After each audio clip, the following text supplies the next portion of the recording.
Hey everyone, it's Dr. Ramani here. So let's talk a little bit about extroversion. You know, I'm sort of like, I'm always loving the introversion conversation, but let's talk about extroversion. Do any of you feel like your narcissistic relationship sort of stole your extroversion? I know I've talked a lot about introversion and I've also talked about extroversion on this channel, partly because it's interesting. It is. Partly because I've had a graduate student study it, which also forced me to learn about it, made it more interesting to me. And also because I am a solid, proud introvert, and I think introverts get a lot of bad press. But all of that said, introversion, extroversion are kind of floating sort of in the middle, but we tend to veer one way or another. It's a style we have. And like all personality, there's a sort of a strong temperamental piece that gets shaped by the world at large. But can a narcissistic relationship shape this? I would argue a strong yes. You may wonder, where did my extroversion go? So let's break that down, because you're thinking, well, personality doesn't change. What happened to mine? Let's talk about that and keep listening, because I would not argue that the relationship turns you introverted, but rather that it steals your extroversion. So let's break this down. And yes, introverts, this video is still interesting to hear. Just keep listening. So what happens? First of all, my guess is in many cases, your extroversion is what drew the narcissistic person in. You may have been outgoing, friendly, enjoyed big events, gatherings, and people.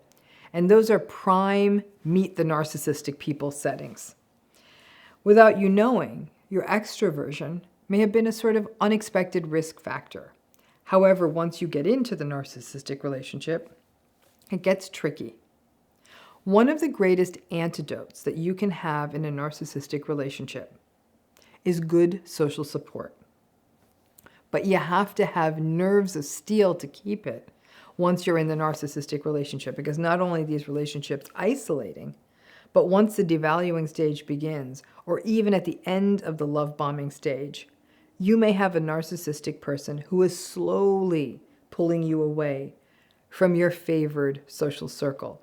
Maybe they're telling you that the people around you are saying bad things about you, may very well be lying about that, or they might tell you that the people around you don't have your back, or that the people around you aren't good for you, or that they're holding you back, or the narcissist might even say that they're being mean to them.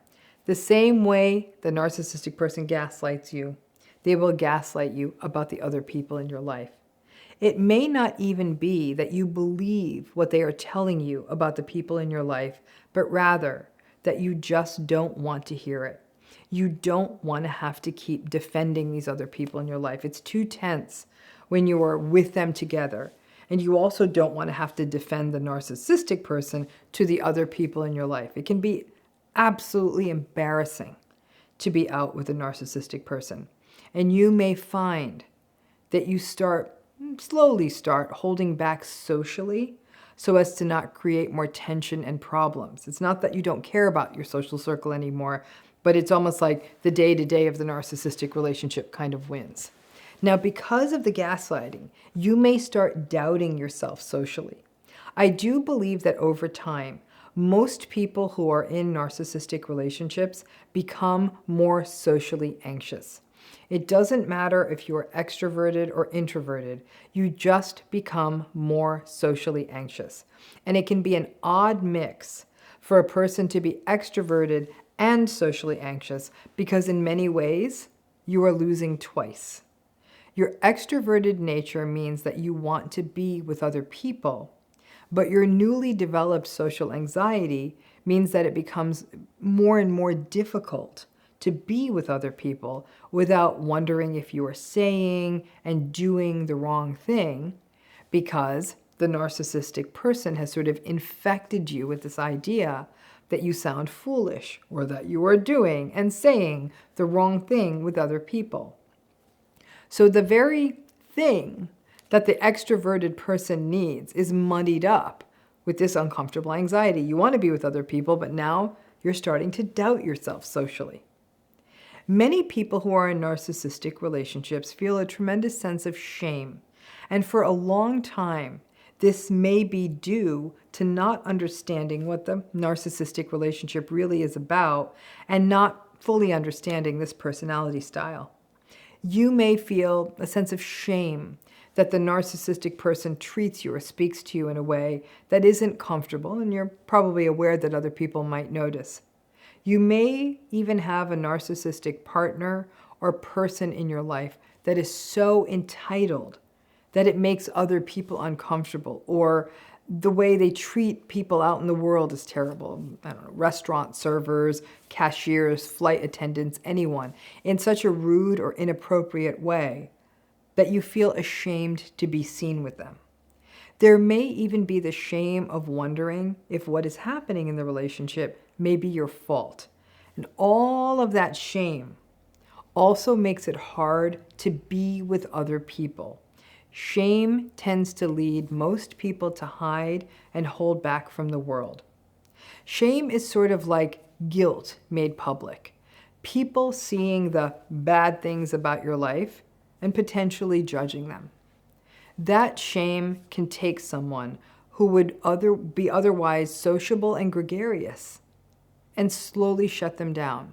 This doesn't happen overnight, but it's a slow unfolding process. To understand how narcissistic relationships affect extroverted people, it can be helpful to be aware of the qualities that comprise extroversion. And these include things like warmth, gregariousness, assertiveness, a sort of high activity level, excitement seeking, positive emotions. Well, a lot of that stuff all goes out the window when you're in a narcissistic relationship. The warmth and the gregariousness, they don't go away, but your confusion and sadness and despair can tamp those things down. Those qualities in you aren't received empathically in the narcissistic relationship, and you may be isolated from people who enjoy and appreciate your warmth. Your trust gets so diminished in these relationships that the warmth may also fade, because you may find that your warmth is being taken advantage of, and it may get more trimmed down. But I do have to say, these extroversion qualities can be quite protective, because I have met many a warm and gregarious survivor that even on their darkest days in these relationships still managed to bring their warm and friendly personas to therapy, and it can even cover the sadness within. But the disconnect for people who are usually warm and friendly and who are in a narcissistic relationship can be very painful. Your activity level may also fade a bit. You may find that you hold back after being criticized or mocked by the narcissistic person, or that you kept trying to set things up, activities and things to do and whatever, and the narcissistic person would poo-poo it or cancel. It's kind of similar with the excitement-seeking piece too. In fact, the excitement-seeking may be part of what kind of propelled you into this mess of a relationship in the first place. I mean, narcissistic people are exciting at first blush. Positive emotions also take a major hit in a narcissistic relationship. The anxiety, the worry, the sadness, the self-blame, the anger, all classical parts of narcissistic abuse are not so positive and can often feel disjointed and disconnected from how you usually are. So then there is the question, so did my narcissistic relationship make me more introverted? No. Again, it's a personality style. It doesn't give that much. So you're still extroverted, but all of that warmth and friendliness and activity and getting your energy from and wanting to be with others, well, that's been sapped by the narcissistic relationship, or you've simply been distanced from others. You had to modify yourself to fit the relationship. And what that means is that you have to modify yourself and distance from your true nature. An introverted person has a natural preference for solitude and small groups. An extroverted person, not as much. So finding yourself in more solitude than you want, or being kept away from people, or not participating in the world the way you want, can really take a toll on you psychologically and feel absolutely exhausting. Narcissistic people are naturally controlling, all of them. Now, extroverted folks in relationships with, for example, vulnerable narcissistic people probably experience this the worst, because vulnerable narcissistic folks are so oriented towards social anxiety already and often have contempt for joy and for other people and the joy people have from being with other people. Grandiose narcissistic folks will expect you to socialize in a way that works for the grandiose narcissistic person, and that may or may not include your people. Malignant narcissistic people will isolate and will only let you socialize on their terms. Communal narcissistic people will bring you into their do-gooder or culty spaces, but it's all performative, and you may be experiencing their shaming and shameful behavior and feel disconnected from the people you are around. But their control of the narrative, your social world, all of it, it means that even if there are people around, it may not feel connected or healthy for you. If you grew up with narcissistic parents, but you were naturally extroverted, and extroversion is very inborn, you may have been kept from exploring friendships, extracurricular activities, and other activities that fostered connection. You may have grown up in a home where any socializing was only on your parents' terms. You may have also had your warmth and gregariousness shamed and silenced if it didn't work for your parent or parents. And then it wouldn't be permitted for you, and you'd have to clip that away. When you're raised by narcissistic parents, again, your very nature is stolen and is never, ever allowed to grow. I have watched survivors who are naturally gregarious, extroverted, warm, and connected with others have to become closed off from the world, isolated, and disconnected because they were in long-term relationships with narcissistic people who cut them off from others, and it was terrible to witness. It was like watching someone die on the vine. When I would spend time with them, they would be their warm, naturally ebullient selves. And when I left, would leave my visits with them, I would always wonder how much richer their lives would be if they weren't in this isolating and cold relationship. For those of you asking or thinking, well, why didn't they just get out if it was so miserable and isolating? First of all, you know better than to even think that question on this channel. And even as I think of the folks that the many, many, many, many folks I know that were and are in this kind of situation, in the cases I can think of, in some cases it was culturally forbidden for them to walk out of the relationship. The fallout would have been too treacherous and damaging. Another was an older person who couldn't leave. The other people were financially dependent.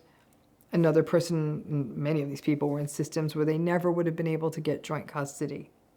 It was so clear that their lives would improve almost right away if they were not caught in the confines of that narcissistic relationship, simply because their true extroverted nature could take flight again.